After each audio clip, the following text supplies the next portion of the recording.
These are not breeding birds. That, so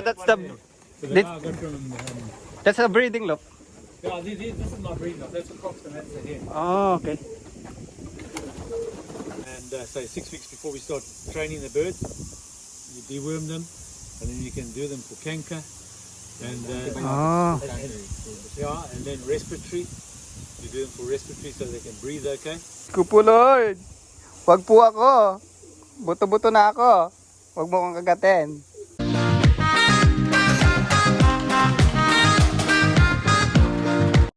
So ayun mga kalapatids, Papunta tayo ng Baguio. shoutout sa inyong lahat. Nakita nyo na naman yung pagbumuka ko. So ayan, papunta kaming Baguio ni Parin Louie. Grabe yung Nagilian Road pre. Ayan, pupunta tayo doon kay kay Roger Smith mga kalapatids. Titingnan natin, baka makasilip din tayo sa loob niya.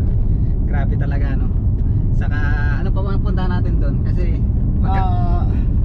makikita mo yung ano niya, may-ari siya dito ng alam ko 10 hectares yata ng lupa dito sa part na ano na ba to? basta yun na yun. Riverhead. Sa Riverhead. Hindi ko na alam. So yun mga kalapatids, tingnan natin kung ano yung mangyayari doon. Hindi pa namin alam. Pero may dalang siyang ibon eh. Ganda, ang gagawin pala natin yung paglalagay ng microchip. Yun, yung paglalagay ng microchip. Kasi dala niya yung ibon niya, lalagyan niya ng chip, malapit na kasi yung race. Kailangan mo na. Siya pala nagre-record sa club nyo. Okay. So yun. Kailangan niya ng club, kailangan ng chip, kailangan ng ibon. Yun. So yun nga, kailangan talaga pag magkakalapati ko, syempre, hindi lang ibon. Ako talaga ibon ang binili ko agad eh. Pero kailangan mo rin ng loop. Kailangan mo rin ng clock. Pinaka-importante rin yung clock kasi pag magre-race kayo, yung club, yun. Pero yung clock, importante. Lahat naman importante, di ba? Oo, dahil kasi kakalim siya. Pag wala kang loop, may ibon ka, wala ka namang loop, walang kwenta, di ba? Wala kang malalagyan. Meron ka namang ibon, saka loop, wala ka namang clock, walang race. Tapos may clock ka, may ibon ka, tapos wala ka namang club. Wala rin. Hindi ka rin makakalagyan na. Pwede yung pang street fight. Shoutout mo na tayo, shoutout mo yung shoutout mo, habang nagdadrive ka. Kasi shoutout pala kay paring Ronald Manlosa saka Noel Prieto ng Canada. So, sige pa, sila keep on mama watching. Ay, yung nga pala. Shoutout nga pala sa mama ko. Lagi nanonood, mami. Basta kayo dyan sa US. Yan, diba? yan, kamusta po kayo dyan? Grabe, tiga Amerika pa yung natin, yung viewers natin mga kalapatids. Tapos, shoutout kay Mer TV mga kalapatids yan. Saka sa mga uncle ko taga sa Amerika yun. Yan. Kay Barley TV, shoutout sa'yo. So yun, samahan nyo kami mga kalapatids. Let's go. Let's go! Yan yung loop niya mga kalapatids, ayun pa isa. Mamaya tanongin natin kung ano ba yung niya. Puro off color Uy, Diyos ko po Lord. Wag po ako. Buto-buto na ako. Wag mo kong kagatin. Tingnan natin kung ano yung breeder niya yan. Ayan yung mga pliers niya. Woohoo! Nice. Ayos Yung dark red nyo, ganda Ganda ng kulay, off color. May pure white pa. Pangkasal. Pang race kaya yan? Yung galing kay Kerry Fraser. Yan? Galing bro, pag nahawakan mo yan, talaga matindi ka na. Di malalagyan to ng chips yung mga ibon niya kasi wala pa raw yung chips niya, hindi dumadating. Maglolop visit na lang tayo mga kalapatids. Yun baka meron tayong maibulsa rito, maluwag pa naman ang bulsa ko. Kahit na yung ayun ang mga gusto ko kukunin pala natin din para ipinamimigay niya. Nako! May narinig niyo yun. May pinamimigay. Ilan? Ang kukunin ko lang ngayon 3 pares.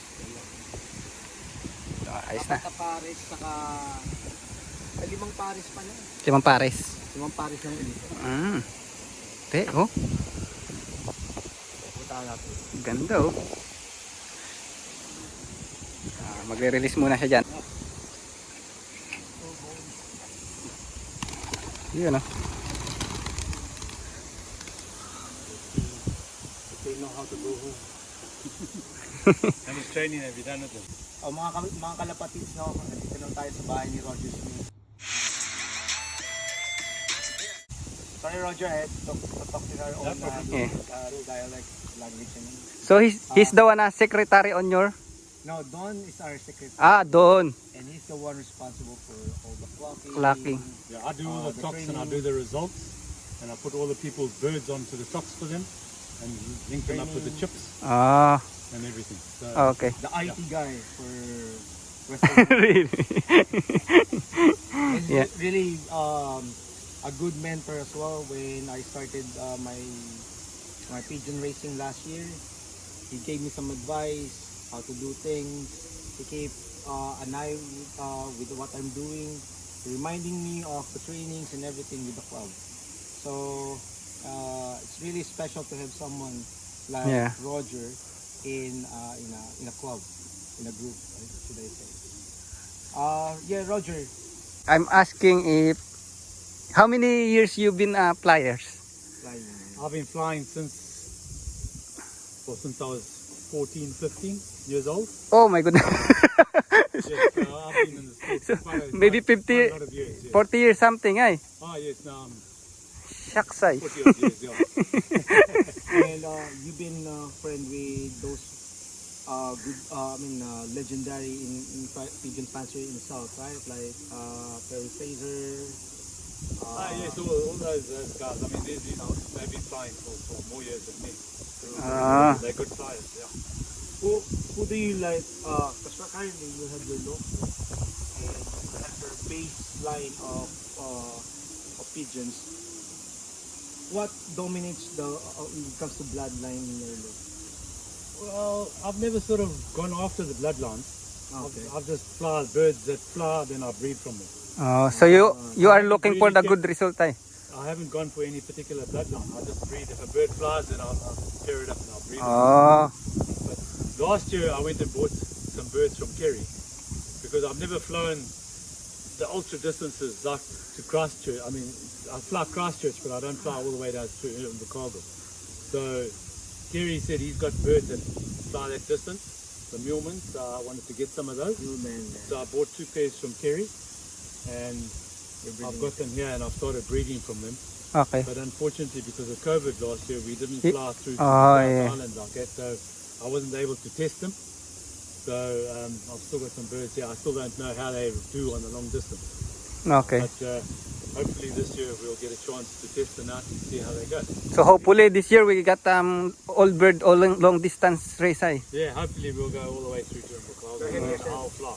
Have you been part of the Henderson Classic last year?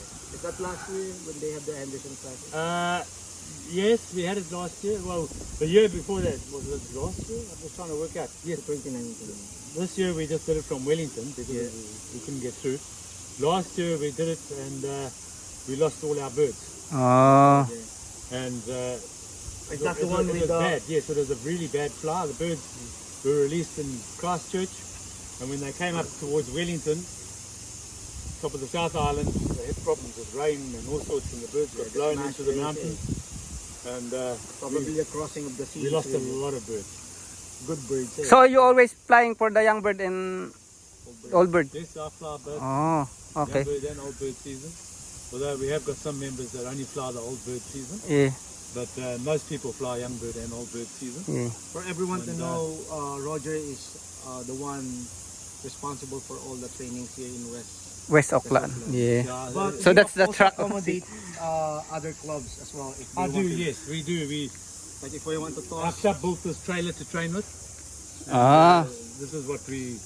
That's we the one. Do you accommodate? And I'll go down. I'll pick our Anderson. birds up, and then I'll go down and pick up the birds from the Bombays, from all the other clubs down there. Oh, And I'll if you take want to their toss birds. your bird, you can come up here. join. And then make sure you just pay for the church in the tossing of the bird. Okay. And then that's all. And then yeah, we do it twice a week. No, normally how many kilometer that training? No, well we start. Our club starts from Hood's Landing, which is about Good landing. It's about 50. 70, 80 k's. Okay. 70 Yeah, it's about 70 or 80 from kilometers. here. Yeah, Oh, yes. and that's our first club toss with the trailer, and then after that, then we use Then we go to Wada, which is about 120 Oh. kilometers. So you are the one doing the driving? And then yes, I'll go and drive and release Really? the birds. I do that twice a week. Ah, So like on a Wednesday and for a Sunday. okay. And then I pick the other guys' birds up on the Bombays, and I'll go through. Okay. So yes. Yeah. Yeah, Roger. Because all of us here is, most of us here is newbie. What do you suggest and how to start? Same what you suggest. Yeah. Your For the upcoming newbie fancier. suggestion that you gave. I mean, the mentor that you had, that you gave. Well, you've got to first What are the necessary things to be done? you got to get a loft first of all. Yeah. And then from there, I mean, you got to get some birds from flying members, whoever you can get birds from. If there are some people that will breed birds for you for a nominal fee, and then from there, they need to be young birds. It's no good getting whole birds unless you're going to breed from them. And then so you get young birds, you breed your own birds, and you buy young babies from somebody. Okay. And then you can raise those, and then you select from that for yourself to breed from. Oh. See? That's how you start. Yeah, that's how you get started. And then of course you've got to still join a club, and then you got to get your electronic clock. Yeah. And that can be quite an expensive little bit of business. Yeah. And then it's just basically training your birds and keeping them healthy. Yeah, that's all I. And from there, I mean, and you mustn't over medicate your birds, otherwise they don't fly well. You just want to keep your birds healthy. So you just want to give them enough to keep them clear of any diseases or anything. So you just do them for worms and do them for canker and so on, you know what I mean? And respiratory when you start racing and yeah, you just do them sort of every I still 4 remember weeks. your advice when I'm starting. It's really good when it comes to like deworming and So did you do it the antibiotic something, no? deworming. You Yeah, deworm your birds. I do mine sort of every 6 weeks. Yeah. See. You see, I deworm them every 6 weeks, and say 6 weeks before we start training the birds, you deworm them, and then you can do them for canker, and Oh. and then respiratory. You do them for respiratory so they can breathe okay, and then you do that on a sort of regular basis, but not too often. But you do it like every 4 weeks. Mm. So yes, so what I do is I'll do mine for 4 weeks. Every 4 weeks I'll do them for canker, and then 4 weeks later I'll do them for respiratory, and then I'll come back again 4 weeks later and I'll do them for canker again, and I'll just do that while we're racing. Because when you put the birds, take your birds out of your loft and you put them in with other people's birds, then they can always pick up Yeah. other diseases and stuff. Because in the on the race, they need to drink on the same drinking pit or drinking Well, water. this is it. They drink the same water out of Yeah, the same drinking yeah, troughs yeah. as all the other birds, and then the basket with all the other birds. Yeah. With other birds. Yeah. So you have to keep treating your pigeons to keep them clean. When it comes to respiratory, is that the doxycycline you're Yes. using? That's what we use, and then of course cancer you use tetrodotoxin, yes, which is a good one. There are lots of others that you can use, but those are the common ones that we use. So you last time you always only you are racing sprint race No, up to Wellington. up to Wellington. Yeah, well that's the young bird season. You fly up there, and then I mean the old bird season we start also from close, and then you move through to the South Island. Oh. So as you go, the distances increase. So the Okay. birds can get fit and keep going. It's no good taking a bird that's only flown 100 k's and throwing 600 k's. You know what I mean? It's like an athlete. You have to get fit, Yeah. and so that's why the distances increase. Oh, okay. So, Right. It's really like, I mean, it's very particular with the training. He reminds all the club members, especially us here in West Auckland, like we have people who are training, reminding us all the time the schedules. It's really good in looking after all the members. now when you start with your young pigeons, you have to start training from very close. You first put them in the basket, get them used to being locked up in a little box. What I do, I always bring to my work. Yeah, no, like it's fine. like I mean, 20, you're just taking them short distances. yeah, 25 kilometers or Just something. start, Eh? yeah, but you start even closer than that when you first start. Yeah. You start just 1 or 2 Ks, then 5 Ks, then 10 Ks, then 15 Ks. And then once you get up to about 50 Ks, then you can jump 50 Ks at a time, you know what I mean? Oh, yeah. Little pigeons get used to it, they come up, you know? They Yeah. fit. Because when a bird's not fit, it won't come up. Yeah. Oh, it's bred from it. But these are my breeding birds here. So that's the So they are good from, that's a breeding loop. yeah, this is my breeding bird. That's a cox and that's a hen. Oh, okay.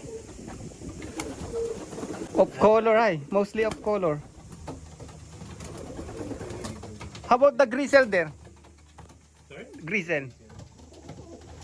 Ganda, ay mag-focus eh. Grizzle, yeah? What about the grizzle? He's bred me some good babies. Really? Yeah. I mean, what? the blood strain of that. I don't know. I got it from Kerry Fraser, and it wasn't. Mm. I don't know what it is. It's the same. He comes from Kerry Fraser. So how long have you been having all of these birds then? The ones I bought from Kerry Fraser, I bought 2014, So most of your, should I say, the most of your blood strain here is 2014 I bought them. I Mm. got a lot of birds from Kerry Fraser. I bought birds from Kerry Fraser intermittently. I've been buying. I bought Puro birds from mga Kerry brown, no? Fraser. But Ayun, some of these are birds that I've bred myself. Hindi ko makita eh. Yes.